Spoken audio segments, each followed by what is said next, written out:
Hi there, in this video I'm going to do some renovation work to my reflection pool.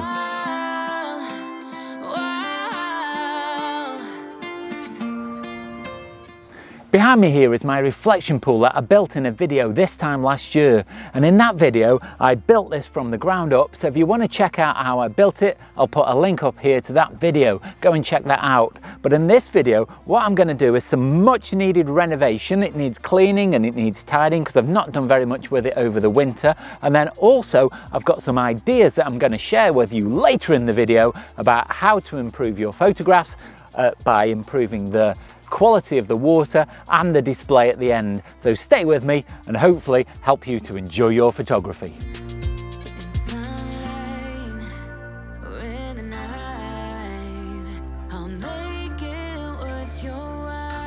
So during spring I did clean out the pond and completely empty it, but over the last few weeks we've had a lot of rain and it's filled back up again, and in just that short amount of time the water has gone green and we've got quite a lot of algae growing on the bottom. So later in the video I'm going to show you some tips to how to prevent that, but the first thing I'm going to do is I'm going to have to empty all of the water out again, give the liner a good clean to get all the green algae off. I'm going to give the stones at the end a good clean and make sure it's already back for filling. But before I do that, I've got some more work that I plan to do as well. So I'm going to do the cleaning first and then tell you more about the improvements shortly.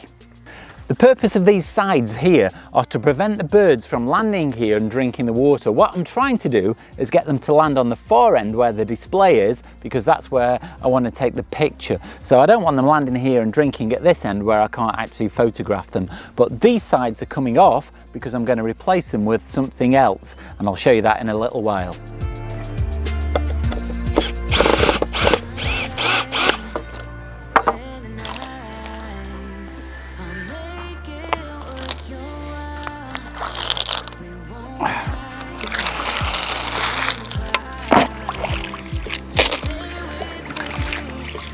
I do have a plan B in case this doesn't work, but I'm going to start by doing the old siphoning method, because then I can control where the water goes, because I want to try and move it away from where I'm going to be working so this area isn't completely soaking wet. So I'm going to try the old siphon method first.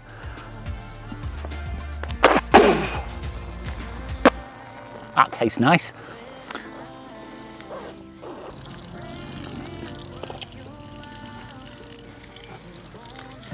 Doesn't make for a very interesting video watching somebody siphon a pond though, does it really? So following a short break to nip inside and rinse my mouth out after that water went in there, luckily I didn't swallow any, and to get a hat because the sun is getting quite hot, I'm now equipped with the dustpan, and so we'll carry on scooping this water out. The pool's now pretty much empty. There's just a little bit of green stuff on the bottom, but it's cleaned up quite well. What I've got is some old cloths that I'm just going to wipe the bottom off to get rid of all the green, make sure it's completely clean before I start filling it back up with water.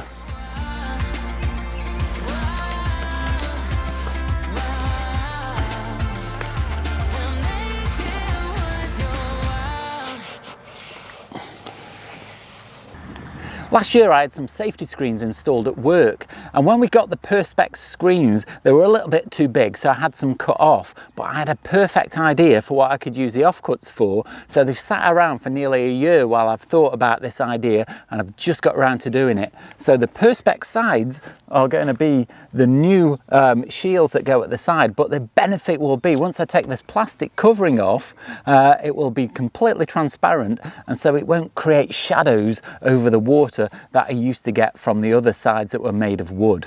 So I've just got to find out a way of fastening these to the sides. I have got an idea though.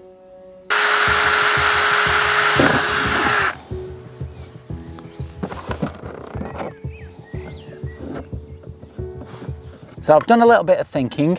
What I have done is I've drilled some holes for the screws to stop the wood from splitting, and I put one hole for the bolt into the Perspex, but on thinking about it I think I might put a second bolt in at the bottom because of the wind. I just want to prevent any twisting that might happen, so an extra bolt, because I've got enough, will just make it a little bit more stable. I've now got the holes in the bit of wood. I've lined them up nicely. I'm going to drill through and make the holes in the perspex. And what I have decided I'm going to do, and I think this is a pretty good idea, is I'm going to stick the bolts in at the same time, even though I haven't taken the covering off the perspex yet. Then all of the pieces of wood will be in the right holes, because all the holes are in slightly different places, so I won't have the problem of trying to line them up later. Also, what I've done is I've gone and re-topped up my suntan lotion. Really good idea in weather like this. Make sure you're protected.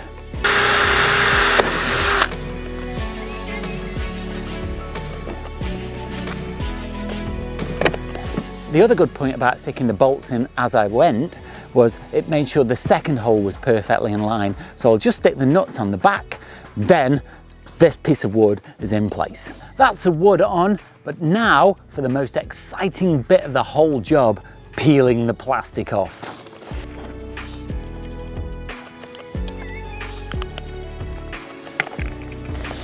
That's side number one done. What I'm going to do is I'm going to attach that now to the reflection pool, just to stop it from getting scratched at all and leave it lying on the floor.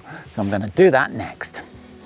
I've positioned the screen so there's a little bit of clearance at the far end where the display is going to be, because I don't want it casting any horrible shadows or anything over birds that might land on the end. And what I've also done is I've chosen short screws that I know won't poke through and damage a liner inside. That's worthwhile thinking about as well. So I'll start screwing this in.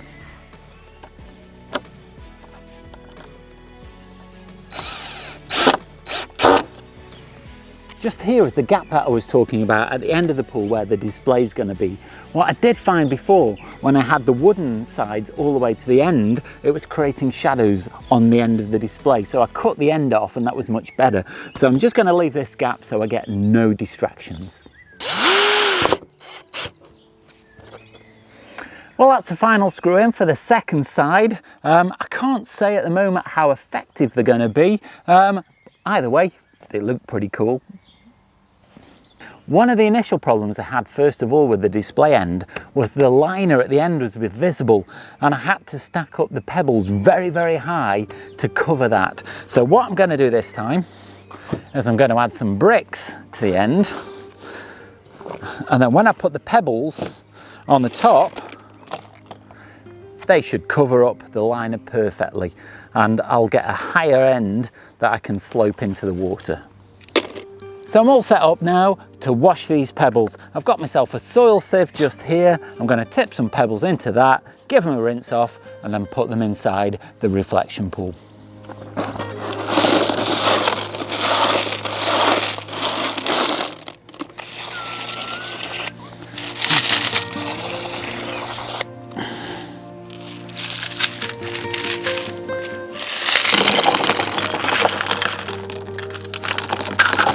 The display end is really coming on now. What I've done is I've made sure that the pebbles are higher than the surface of the water is going to be, so they're always proud of the water.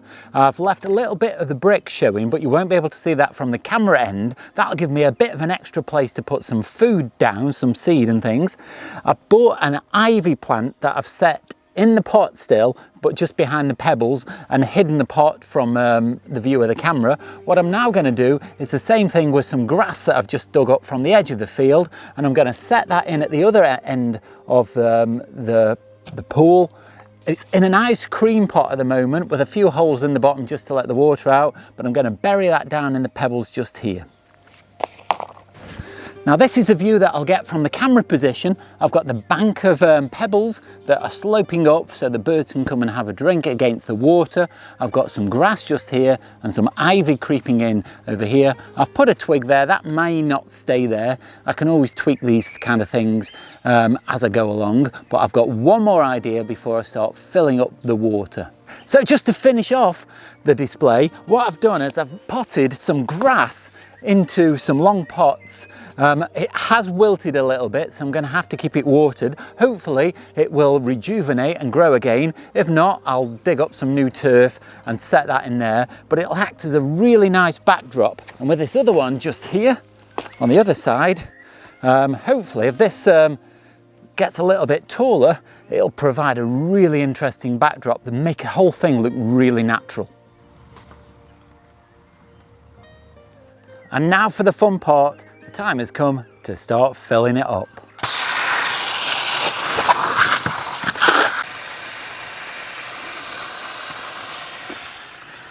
While the pool is filling behind me, it gives me the opportunity to tell you 2 of the products that I'm going to put in the water to stop the water going green. Now the first one is this, which is called Fountain Clear. Now I have made sure that I've checked that it says on the bottom that it's safe for wildlife, so it doesn't matter that the birds can drink it, that's absolutely fine. And I've used this before and it's really good at preventing the water going green. But I also got a suggestion from another subscriber of mine to put some black dye into the water. Now I'd never come across this before, but what happens apparently is it makes the water much more dark, so it creates a much better reflection, but because it's black and dark, it prevents light getting down into the water, which also aids in stopping the build-up of algae. So I'm going to add that to the water as soon as it's filled up. So the first treatment is ready to go in. It's got a handy little measuring device here, so you just squeeze the bottle and it fills that up. So there's the first measure gone in. And then we do the same again, we squeeze the little pot, it fills up, and we give it a second measure. The second treatment is this black dye that I'm about to put in. Now for anybody that's concerned, it is a plant-based dye and it's completely safe for wildlife, so I did check all of that before I think about putting it in this pond. So it says a ratio of about 25 millilitres for this amount of water, so that is about a cup and a half full that I measured out. So I'll put that in, give it a stir, and see how that looks.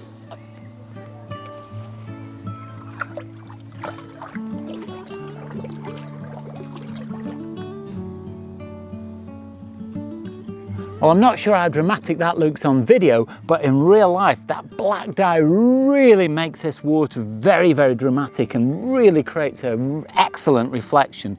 Really pleased with that. Hopefully, it will keep the algae off as well. So the final thing that I've done is I've put the feeders either side of the end of the pool, so when the birds come to get to the feeders, they're more likely to just pop over to have a drink and land on the end of the reflection pool.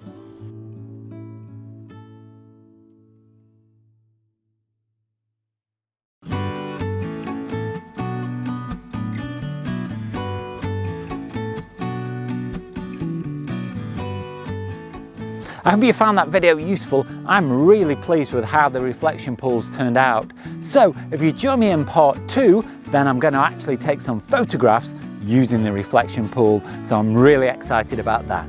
If you've enjoyed that video, you can do me a really big favour by clicking like, subscribe and the bell notifications. You can also leave me any comments or questions down below, or nip over to my Instagram, that's @theoakdenphotography, and you can leave me a comment there. And you can also see lots of my pictures and some that you won't see in videos. Watch out for next week's video, that goes live at 4 o'clock on Sunday. But all that's left now is to say, stay safe, and I'll see you soon. And in the wood, ready for putting the bolts in, and some. I'm going to have to keep it watered to try and read.